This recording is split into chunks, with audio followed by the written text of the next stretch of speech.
Hello and welcome to this episode of Retain FM. I am your host, Pete. And today we're going to talk about, really we're going to talk about time management. But actually what we're going to talk about is establishing effective routines.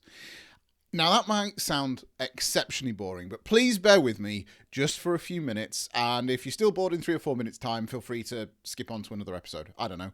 But I hope you find this entertaining and informing in equal measure. So here's the challenge. As agency owners, we are exceptionally busy people. And it doesn't really matter whether you're an agency of a single person or an agency owner of hundreds of people.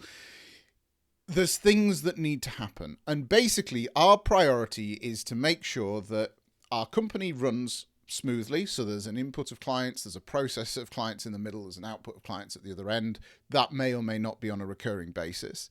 And that operationally the company flows, and of course that no balls get dropped, that clients are delighted, and that the output from our business is the best output that we can make. But there's a challenge with that. That means that we're holding a lot of stuff in our heads, and it doesn't take too much in order for things to start getting confused, deadlines to be missed, things ultimately just to be forgotten. That's nobody's fault, but it's just part of running an agency, I suppose. And the really sad thing with all of this is that the more and more agency owners I work with, the more and more agency owners I coach, the more I find that people don't take this advice before they get burnt. And actually, really what this episode is an attempt to put something out there to say, please don't fall into the traps that hundreds and thousands of us have fallen into before.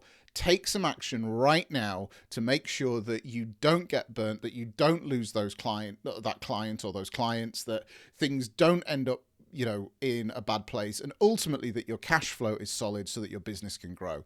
And in the previous episodes, I've spoken quite a lot about why it's important to have a strong business and how your business is there to serve you and to serve your clients, and why turning a profit is a key part to making sure that your business doesn't just earn you a living and earn you money right now, but that it is around for the long term to help support those clients and those people that you work with day in and day out. The solution, whilst it may sound exceptionally boring, as I've said, is actually to establish effective routines, because what that means is that you can become more engaged with the throughput of what those routines are, those processes are, rather than on the processes themselves. And that means that things don't get forgotten. So here's my predicament. This is why I have had to spend some time and effort figuring all this stuff out over the last few years. Firstly, I run 2 businesses. I have a UK agency and a white label SEO service called SEO Hive. What that means is I have 2 lots of staff, I have 2 lots of project management, I have 2 lots of sales, 2 lots of support, 2 lots of absolutely everything. And I have to give them both equal importance in my life. So essentially I made my working life anyway, twice as difficult by starting the second company. And I needed to address that in some way.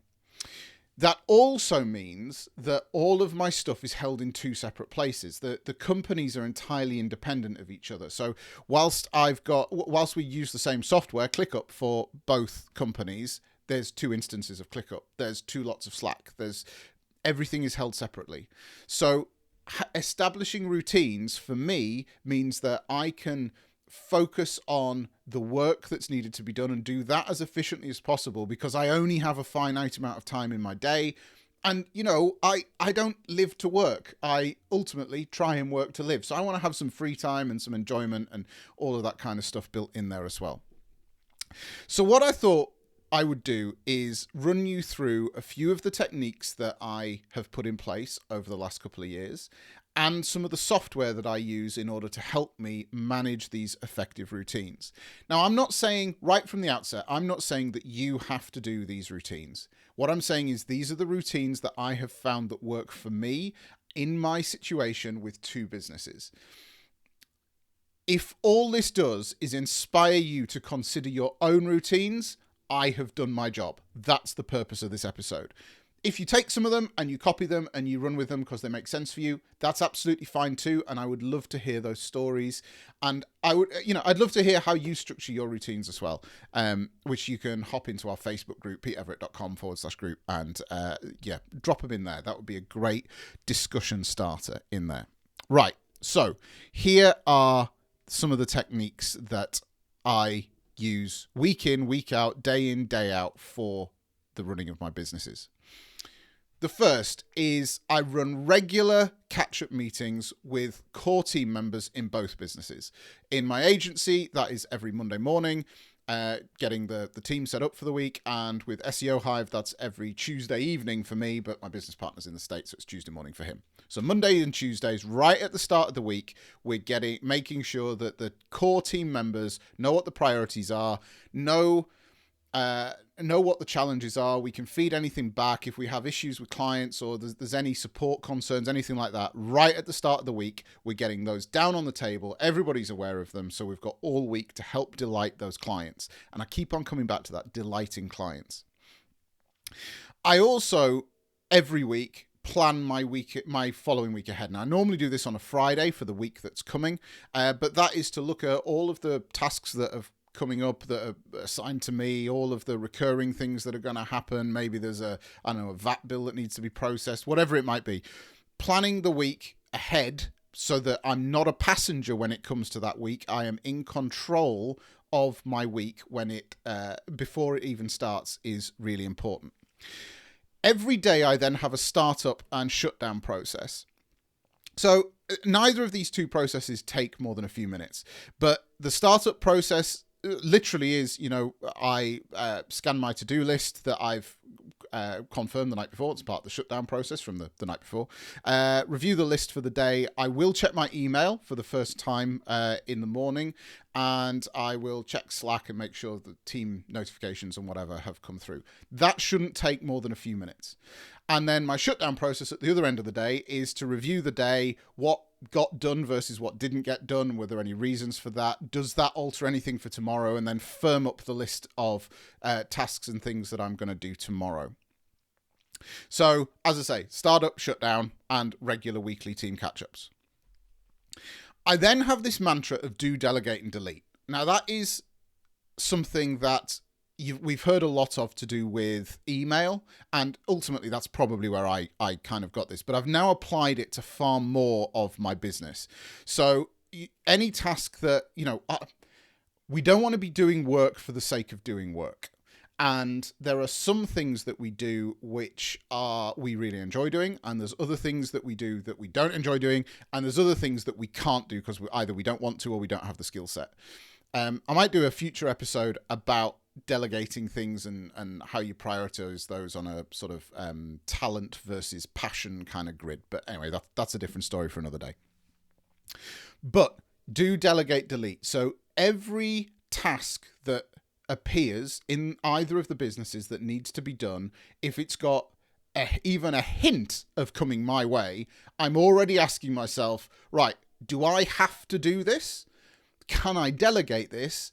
And is it really that important? If not, can it just be deleted? You'd be amazed how many different tasks we go through because we think we need to do it, but actually they don't mean anything to anybody. They just don't need to be done. So you can, clear a whole load of time. So do, delegate, delete, broaden that from just your email. I've mentioned email a few times now, and I mentioned this with my startup process. I do only check my email a few times a day. That's normally 3 times a day, normally once in the morning, once around lunchtime, once with about an hour to go at the end of the day. But that's, that's just a rhythm that works for me.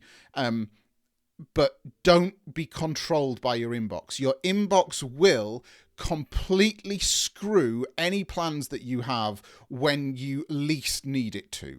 When you're most up against it, I have this saying with some of our staff that there must be a WhatsApp group somewhere for, hey, let's do Pete over today kind of WhatsApp group. Because when you're right up against the wall with something, when you've got a busy week, maybe you're trying to get a couple of big projects out, or you've got some big business development stuff or whatever it might be. That's the time when unexpected stuff's going to go wrong. It's Murphy's Law, it's Sod's Law, you can call it what you like. that's the time that crap is going to happen. It's never going to happen when you're having a quiet time. Never.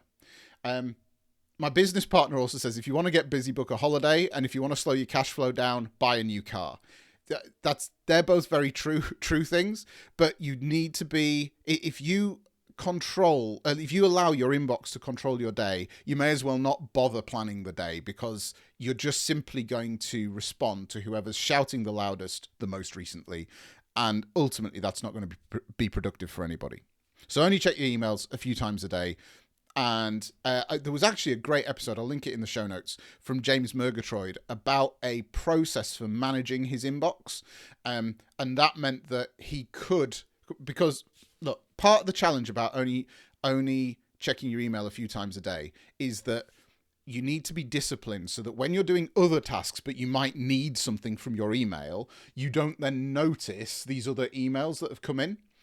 And James had this great, it's really a folder structure, but a process for itemizing email so that he can go in there and do what he needs to do without having to have, without needing to notice those new emails that have come in. But when those new emails do come in and he's going to process his email, he can very quickly and efficiently file them into his new system. So I'll link that up in the show notes rather than go through it again. Next thing, have a separate communication channel for staff than for customers. But even then, have something that you can manage the notifications for. Now, in my case, I use Slack for that. So all client communication goes through email. We tried onboarding them to ClickUp and Portals and Basecamp and Asana.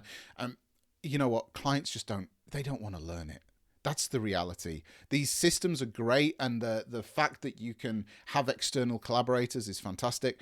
In fairness, we do have most of our agency partners for SEO Hive in ClickUp, and they do engage with it. But we're dealing with other agency owners. On my agency side of things, clients just can't be bothered. So you go to all of the effort. This is a perfect thing of just delete it. We went through all of the process of trying to educate clients, trying to onboard them to ClickUp, setting them up with user accounts, doing like a video walkthrough of the standard project templates that we had, all of this kind of stuff. Nobody cares. They just email me anyway. So let's just stick with that. But what that's meant is I've had to lift my staff communication out of email because I'm now only checking that 3 times a day, and staff may need to get hold of me more frequently. What that does mean, though, is, like times like now when I'm recording a podcast and having to concentrate on a camera and YouTube and videos and all of that kind of stuff, I need to be able to shut those notifications off at times as well. So, having a piece of software that you can control the notifications, but that is separate so that you can make yourself more available to that is key. If you're an agency of one, that's probably not too much of an issue from you. But I'd say the minute that you get to 2, you need to be able to communicate effectively in a private, kind of more controlled kind of way. Next, plan your social times or social activities into your calendar, into your task list, if they encroach on your standard business working time. Now, this kind of leads on to the next point, which is make sure you have a standard business working time. And that could be at the same time every day. Look, here's mine. I'll share with you mine so that you get a flavour of how it works. Mine change from day to day throughout the week.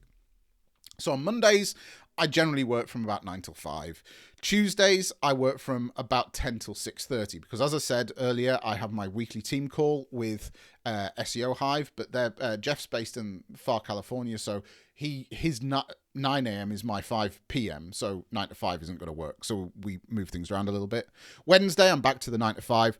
Then Thursday, every other Thursday, I have a call with a mastermind group in the States, and that's a late call from 8 till 10 p.m. So the weeks that I don't have that call, I work 9 to 5 because that's makes life easy for everybody.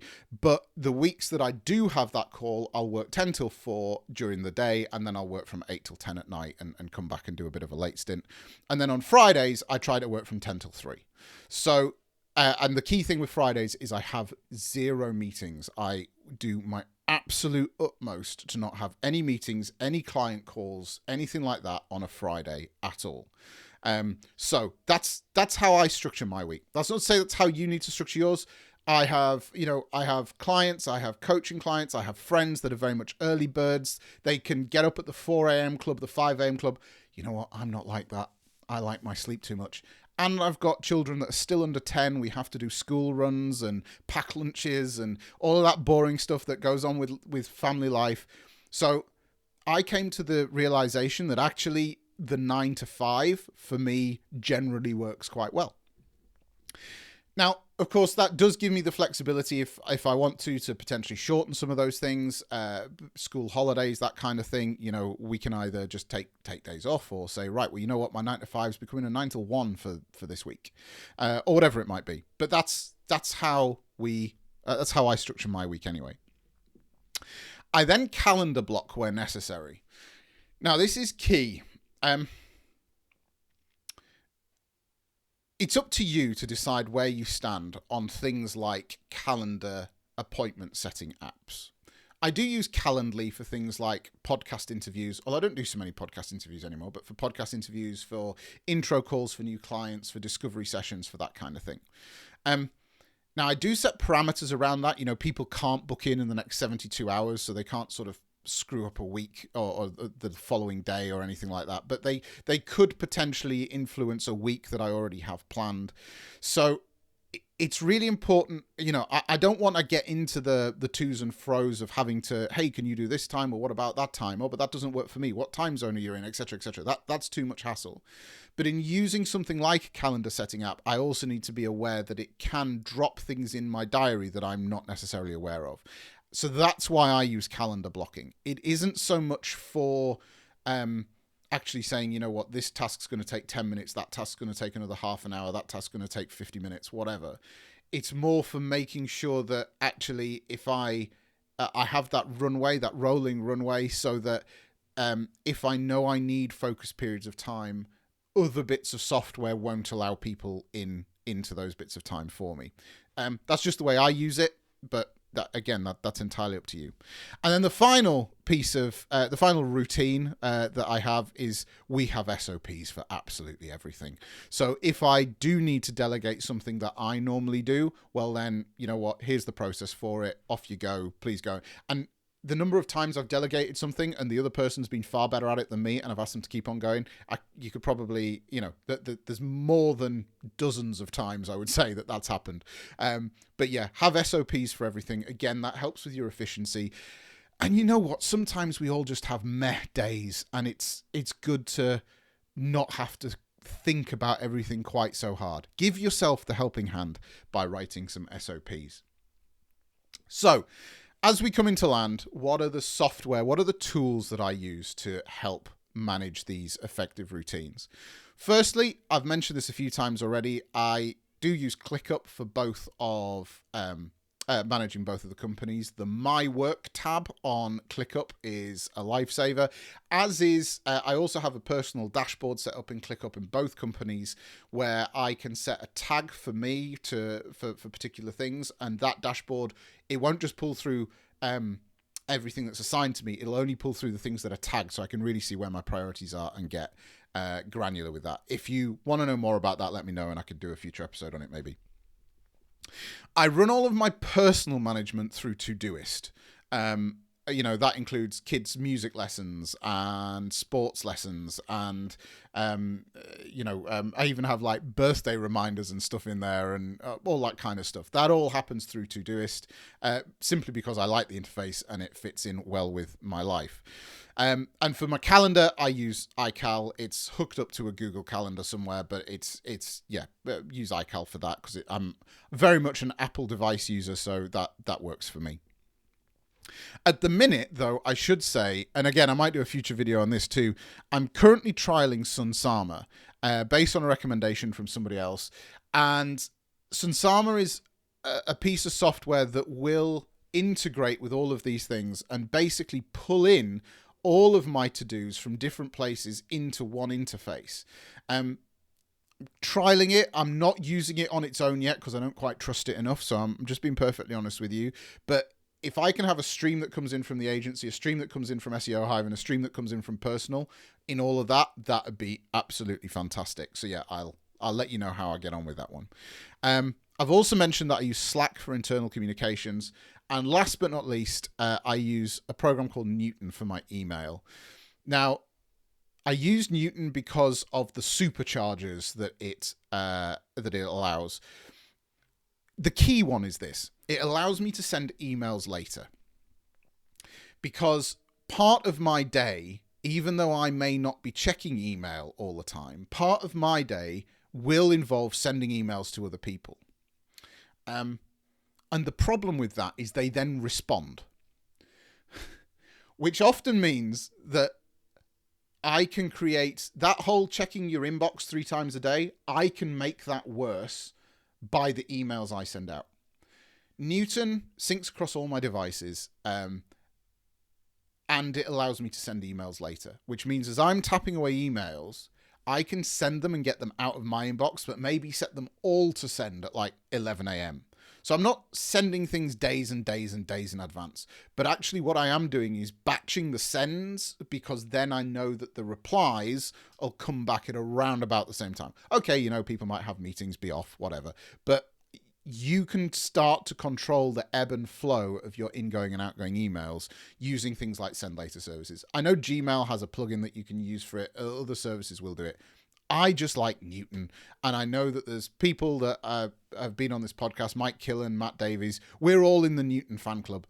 So, go and try it out.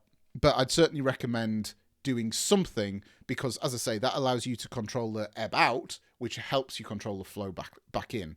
And it's all about taking control of your working environment. So I hope you found this episode useful. I hope you found it informative. I hope you have stuck with me till the end, and that I've inspired you. As I said right at the start, you don't have to copy any of the software, any of the processes, any of the routines that I have put in place. But please, if all I've done is inspired you to think about some of these routines for yourself, that has been the purpose of this episode.